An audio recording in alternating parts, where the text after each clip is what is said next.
ते काय finance minister आहेत का? फायनान्स मिनिस्टर साहेब बोलतील ना अध्यक्ष महोदय. काय काय आम्ही बोलायला लागलो तर हे उघडा. तरी कुठं माझ्यावर विश्वास आहे? तरी कुठं माझ्यावर विश्वास आहे? आम्हाला संरक्षण पाहिजे अध्यक्ष महोदय. आपण अख्ख्या वर्षाचं प्लॅनिंग बजेटमध्ये करत असतो, त्या बजेटमध्ये खर्च केला जातो अध्यक्ष महोदय. मग आता जेवढा पैसा तोच खर्च करणार ना आपण. भाषण कुठलाही फायनान्स मिनिस्टर असेल तर भाषण चांगलं होतच, त्याबद्दलची चर्चा 2 दिवस राहते, 3 दिवस राहते, लोक इथं बाका वाजवतात. पण जे काही आपण ठरवलं, जे काही बोललोय तो खर्च सुद्धा होणं हे अतिशय अध्यक्ष महोदय महत्वाचं आहे. अध्यक्ष महोदय, आपण जर बघितलं तर आपल्या या राज्यावर 8 लाखाच्या आसपास आता कर्ज गेलेलं आहे आणि पर कॅपिटा म्हणजे पर व्यक्ती आपल्या लोकसंख्येप्रमाणे आपण जर बघितलं तर 55,000 रुपये असं पर व्यक्ती आपल्यावर लोन जे होतं ते आता 63,000 रुपयावर तिथं आलेलं आहे. अध्यक्ष महोदय, आपण हे म्हणत नाही की कर्ज घेऊ नका, कर्ज आपल्याला घ्यावंच लागतं, त्याशिवाय त्याच्यामध्ये ग्रोथ होणार नाही. पण अध्यक्ष महोदय, कर्ज जेव्हा आपण घेतो त्याच्या व्याजापोटी सुद्धा आपला खर्च हा होत असतो. आता जो खर्च आहे तो पूर्वी 48,000 कोटीच्या आसपास हा फक्त व्याजापोटी जात होता. आता 56,727 कोटीच्या आसपास व्याजापोटी आपला खर्च होतोय. अध्यक्ष महोदय, म्हणजे जर 1 रुपया खर्च तिथं होणार असेल तर 9 पैसे हा फक्त व्याजापाठी अध्यक्ष महोदय होतोय. सरकार कोणाचंही असो, हातामध्ये पैसा नसेल तर खर्च काय करणार? अध्यक्ष महोदय, इन्फ्रास्ट्रक्चर आपल्या राज्यामध्ये खूप मोठे आहे आणि इन्फ्रास्ट्रक्चर मेंटेन करणं पण तितकंच महत्वाचं आहे. इन्फ्रास्ट्रक्चर जर मेंटेन नाही करू शकलो, रोड चांगले देऊ नाही शकलो, पोर्ट जर मेंटेन नाही झाले, तिथं रेल्वे लाईन जे लोकल असतील त्या जर मेंटेन नाही झाल्या, शाळा चांगल्या देऊ नाही शकलो, तर मग आपल्या राज्याच्या प्रगतीसाठी मोठ्या प्रमाणात अध्यक्ष महोदय अडचण येऊ शकते. म्हणून कुठेतरी आपल्याला कॅपिटल एक्सपेंडिचर सुद्धा कसं वाढवता येईल याचा एक विचार तिथं सरकारकडनं झाला पाहिजे. अध्यक्ष महोदय, केंद्र सरकारचा फक्त आकडा जर आपण घेतला 2014ला 55 लाख कोटीचं कर्ज आपल्या देशावर होतं. आज 2023ला ते 155 लाख कोटी रुपयाला गेलेलं आहे. म्हणजे 2014 ते 23 मध्ये भारताच्या प्रत्येक नागरिकाच्या डोक्यावर 43,000 रुपयावरनं 1 लाख रुपयावर तिथं आज लोन हे गेलेलं आहे. पण हे घेत असताना आपण डेट टू जीएसडीपी रेशो जर बघितला तर 25% आपल्याला परवानगी आहे, काय हरकत नाही. आपला 18.35% आहे.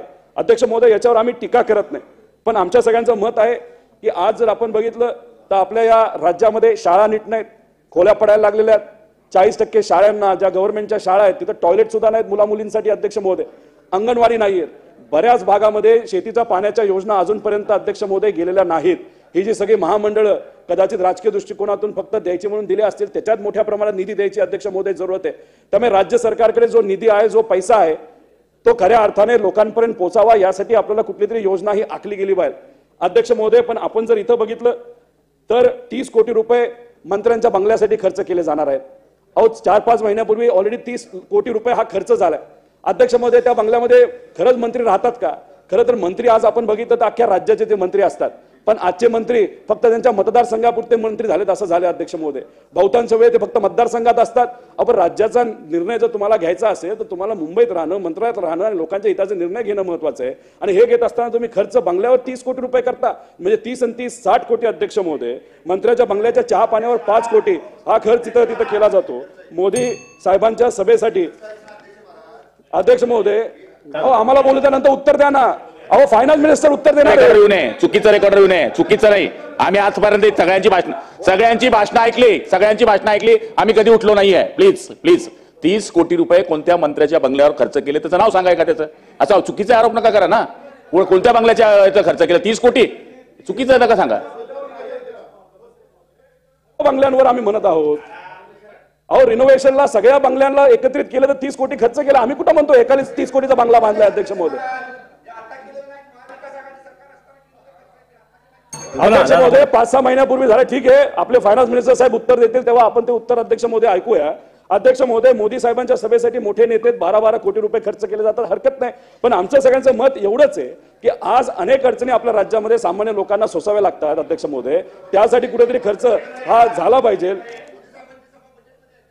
अध्यक्ष महोदय, आम्ही खर्चाच्या बाबतीत बोलतोय. बजेट कशाचं असतं अध्यक्ष महोदय? अध्यक्ष महोदय, आम्हाला संरक्षण पाहिजे. अध्यक्ष महोदय, आपण अख्ख्या वर्षाचं प्लॅनिंग बजेटमध्ये करत असतो, त्या बजेटमधून खर्च केला जातो अध्यक्ष महोदय. मग आता जेवढा पैसा तोच खर्च करणार ना आपण. मध्ये तुम्ही ऍडव्हर्टिजमेंटसाठी 50,000 कोटी तिथे खर्च करणार असाल, बजेटमधूनच जाणार आहे ना. बजेट त्यासाठीच प्रेझेंट केलं जातं अध्यक्ष महोदय. बजेटवर बोला. उगाच इथं आपण जर मोगम बोलणार असतो तर त्याला काय हरकत नाही अध्यक्ष महोदय. अध्यक्ष महोदय, याच्यामध्ये आपण काही दिवसांपूर्वी महाविस्ता प्रोजेक्ट 7,500 कोटी रुपयाच्या बाबतीत काहीतरी अध्यक्ष महोदय ऐकलं. 7,500 कोटी खर्च हा जो बंगला ऑफिस साठी अध्यक्ष महोदय आता बोलू दे ना अध्यक्ष महोदय काय हरकत चाललंय? आहे, हरकत आहे. ते काय फायनान्स मिनिस्टर आहेत का? हरकत आहे. फायनान्स मिनिस्टर साहेब बोलतील ना अध्यक्ष महोदय. हरकत आहे. आम्हाला काय काय हरकत आहे. आम्ही बोलायला लागलो तर हे नाव उभं राहा. घेतलंय देशाच्या हरकत आहे त्यांची. पंतप्रधानांचं नाव घेतलं अध्यक्ष महोदय.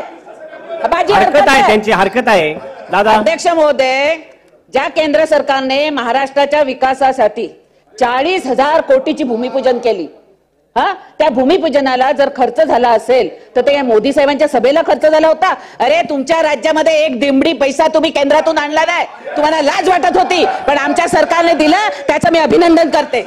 हरकत महोदय, हरकत अध्यक्ष नाही. महोदय, अध्यक्ष हरकत- महोदय, सन्माननीय सदस्य व्यवस्थित भाषण करतायत. सन्माननीय अर्थमंत्री सगळ्या मुद्द्यांना उत्तरं देणं अपेक्षित आहे. त्या उत्तराची वाट न बघता प्रत्येक आमदार उभा राहून उत्तरं द्यायचा प्रयत्न करतो. याचा अर्थ त्यांचा अर्थमंत्र्यांवर विश्वास कमी आहे, म्हणून हे डायरेक्ट उत्तर द्यायचा उद्योग चालू आहे. त्यामुळे अशा कोणालाही मध्ये बोलायला थांबू आपण. रोहित दादा साहेब, आता आपण पुढे येऊन बसा. अध्यक्ष महोदय, साहेब आपण पुढे येऊन बसा बघा आता. अध्यक्ष महोदय, अरे थांबवा ना आता. अध्यक्ष बोला ना, आपण बोला ना, आपण बोला. अध्यक्ष महोदय, आपण बोला. अध्यक्ष महोदय, त्यांनी अर्थमंत्र्यांचं नाव घेतलं, त्यांनी काय सांगितलं ह्यांचा विश्वास नाही. त्यांचा तरी कुठं माझ्यावर विश्वास आहे? अध्यक्ष महोदय, म्हणजे खरं तर मगाशी आमदार मोहित्यांनी इथं सांगितलं की भूमिपूजनाच्या बाबतीत तसं बघितलं तर छत्रपती शिवाजी महाराजांचं स्मारक सुद्धा समुद्रामध्ये होणार होतं, त्याचं भूमिपूजनासाठी सुद्धा मोठ्या प्रमाणात खर्च केला होता. त्याचं काय झालं हे आपल्याला बघावं लागेल. अध्यक्ष महोदय, फक्त वाईट आणि हरकत या गोष्टीवर आहे. अध्यक्ष बोलताना तुमचं राज्य म्हणजे तुमचं आमचं राज्य काय, आता तुम्ही राजकारणाला आणि पार्टीला जसं डिवाइड केलं तसं राज्याला पण डिवाइड करताय काय? आपलं एकच राज्य आहे. अध्यक्ष महोदय, आता येतो मुद्द्यावर येतो. बोला ना, अध्यक्ष मुद्द्यावर. महोदय, आपल्या या बजेटमध्ये 1 लाख कोटीची तूट आहे.